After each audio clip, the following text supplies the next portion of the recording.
Welcome to Inspire Change, a new inspirational and motivational broadcast that strives to empower men in a positive way, designed to educate, empower, and inspire even the busiest individual on the go over that first cup of coffee. Please join me in welcoming Gunter, international psychologist, author, speaker, and producer. Hi everybody, welcome to another episode of Inspire Change. Now, as most of you who've been following this space, this podcast, know that what I'm really talking about in these podcasts is how we as men can be better than what we are, can move into a space where we can talk about being great, but also how we can have an influence on our community. And that obviously starts with our personal development. Really learning how we can be the best that we can possibly be. Now, that might sound fairly straightforward and fairly simple, but in fact, it's quite an elaborate process. As you know, a lot of times things sound simple, but when we take a closer look at them, they're actually a lot more complex than what it appears. And that's the case in this instance. So one of the things that I do a lot of is I look at different programs, and certainly since I started making Good Men Great as a project, the men's space in this area has just exploded with stuff. Now, some of it I feel is fantastic. Some of the programs that I see are good in one area but not so good in other areas. And some programs I think really need to take a serious look at their philosophy and the stuff that they're promoting. Now, I'm going to focus on the ones that I think that are really good. And the first one that comes to mind is the Men's Project, which is a project set up by the Jesuit Social Services, wherein a particular exercise that they've brought together was that of the ManBox. So what is the ManBox? Well, the ManBox originated with a study on being a young man in Australia, and it was one of the first comprehensive studies that focused on the attitudes to manhood and the behaviours of young Australian men aged 18 to 30. They sampled about 1,000 young men from across the country. And so what did that study bring up? What did it elicit? Well, one of the things that it showed was that the ManBox essentially is a set of beliefs within and across society that places pressure on men to be a certain way. Now, in my language, I talk about that those beliefs are patriarchal. The ManBox doesn't use that language. What it does is it focuses then on attitudes and behaviours.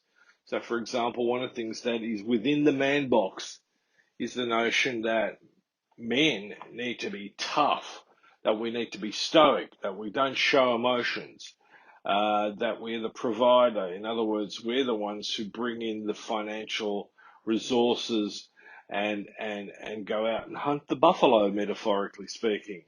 And that we're always really in control.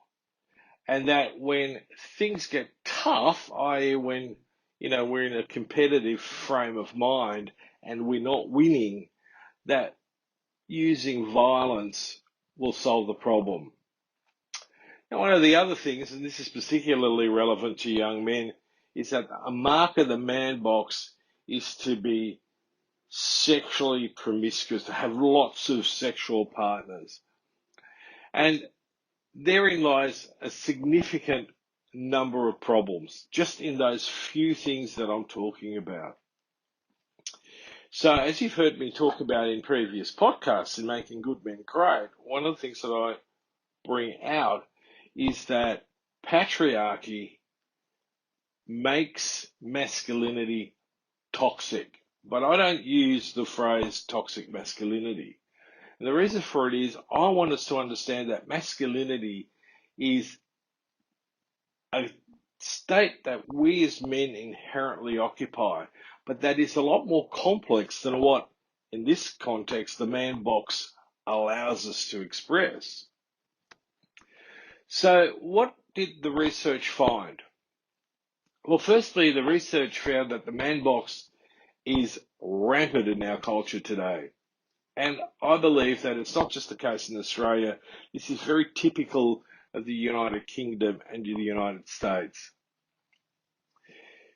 Most of the men surveyed agreed that there is a great deal of social pressure on them to act and behave according to the beliefs and attitudes within the man box. The majority of the young men also that were surveyed disagreed with the man box beliefs, but there is still a large number who agree with some of the beliefs that make up the man box, especially about being strong and not showing vulnerability. So there is a shift culturally at the moment that's showing men to be much, much more reflective. But we also know from lots of research, and particularly from Philip Zimbardo's research into authoritarian environments, what impacts on people staying true to themselves.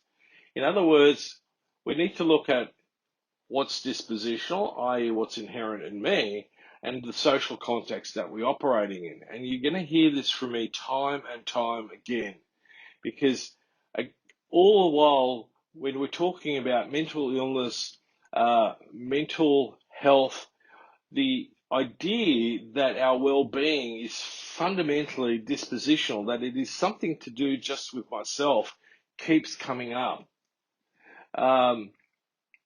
And one of the things that the survey does show and correlates with is that living according to the man box actually makes us vulnerable and is harmful to us. Now, when I talk about vulnerable in this context, it's not a positive vulnerability. It's actually negative in this instance. The social conditions and our emotional response and our behavioral response, and our attitudinal response becomes a problem.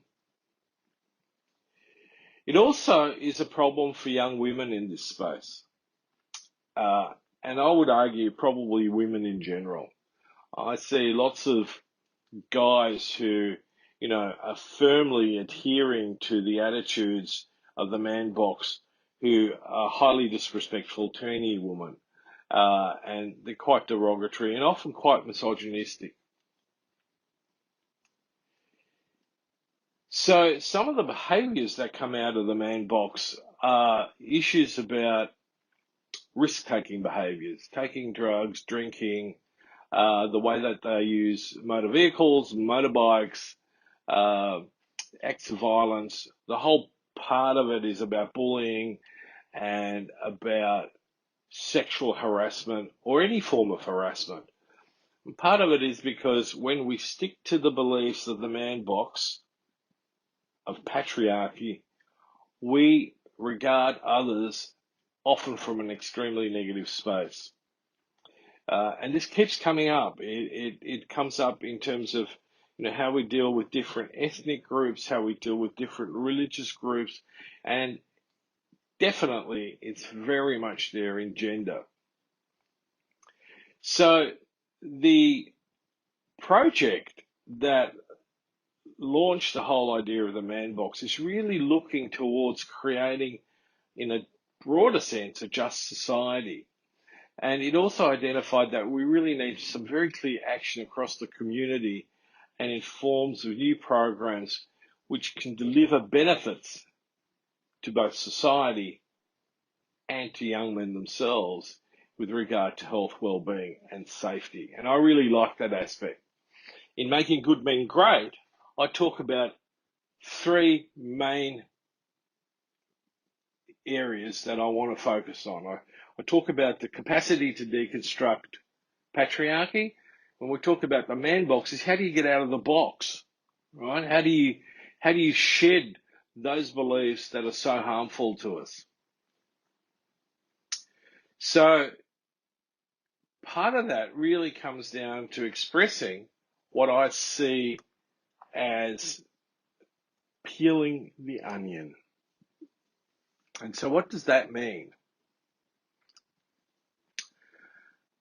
When I talk about the whole issue about personal growth, about change.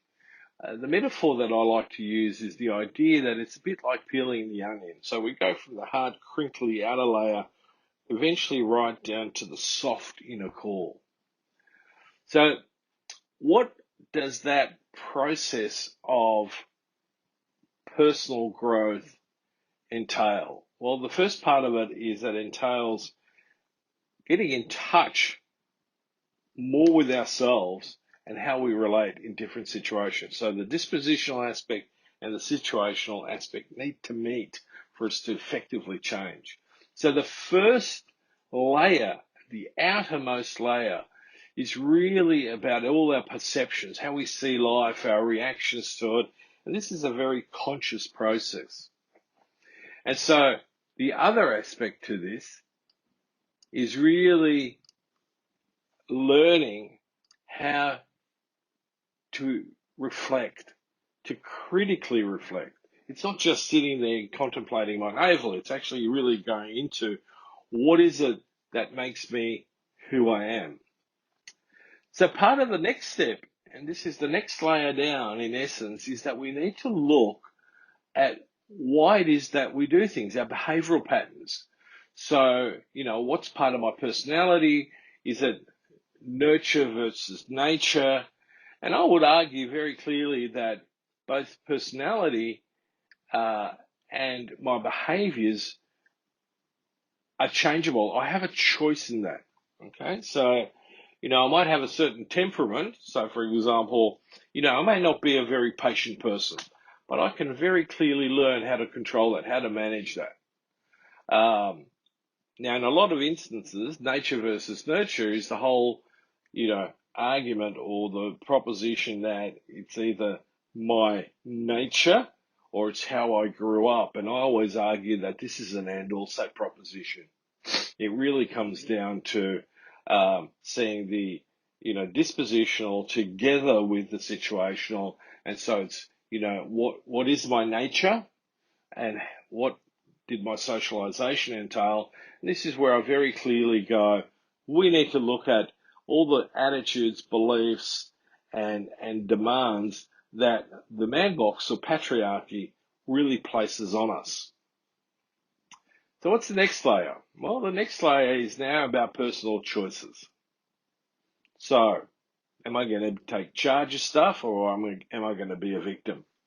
Am I going to blame others for my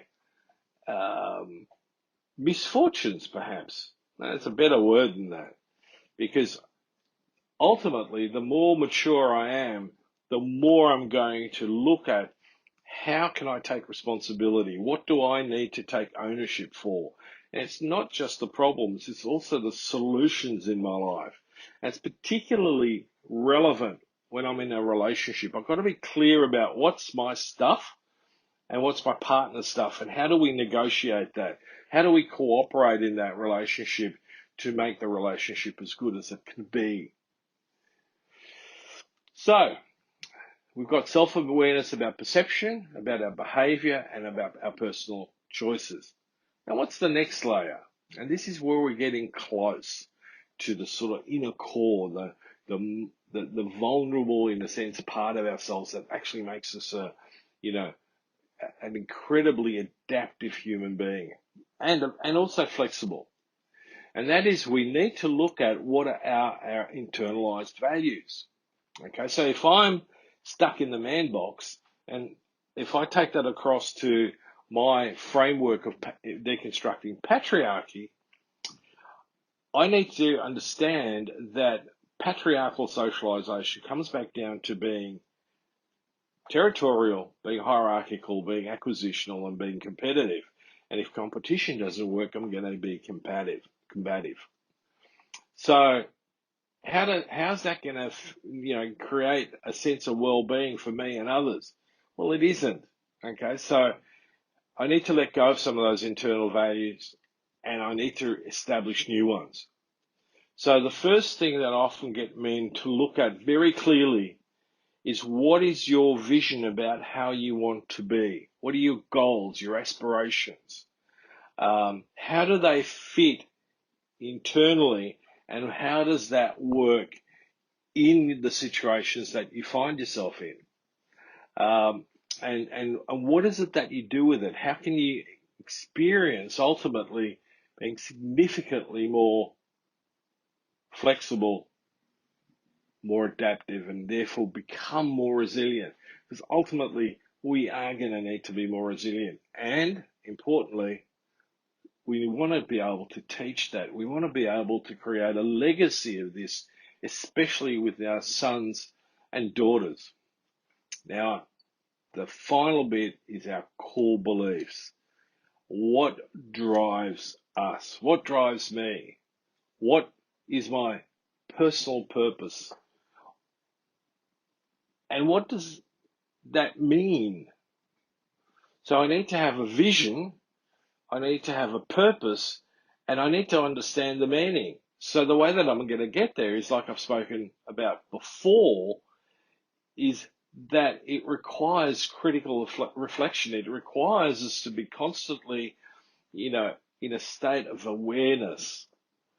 There's a beautiful story in Zen where a young master who was living some distance away from an older master, and the two had their different schools. I can't remember the exact way that the story goes, but inevitably the young master decides to visit the older master, and when he arrives, the young master enters, the older master's room, and they sit down, they look at each other, and the older master says, "So, on which part of the door did you leave your umbrella? Was it on the left or was it on the right?" And the young master realized that he didn't know. He paid no attention to this. And so the outcome of the story is the younger master apprenticed to the older master to learn more. And I think we need to have an attitude like that for life in general. We need to be open to changing. And it needs to fit our vision of ourselves and the purpose that we assume, and what meaning does that have. So, in summary, firstly, TheManBox is a fantastic program and it's really, really useful. It's slightly different in some respects, but only in language really, to what I'm trying to promote and teach. And that is how to make men go from good to great, because we can do it. We can be the change agents for ourselves and in our community that we really right now need. We're historically at a time and place where things are actually fairly challenging. Some aspects are fantastic, but when it comes down to the really, really important stuff, like who we are and how we are going to be as a society, I think that's still requiring some serious reflection and work. One of the things that I put up recently on social media was the idea that we spend an enormous amount of effort, time, and money on improving performance, but very little time in understanding how to be. And how to be comes from what I've just spoken about. So in that context, if we were to flip that and spend a lot more time thinking about being and how to be, I suspect that performance would emerge from that organically, that we simply would perform better. And I see that in my work with athletes, I see that in my work with students, and I see it in my work with men in general.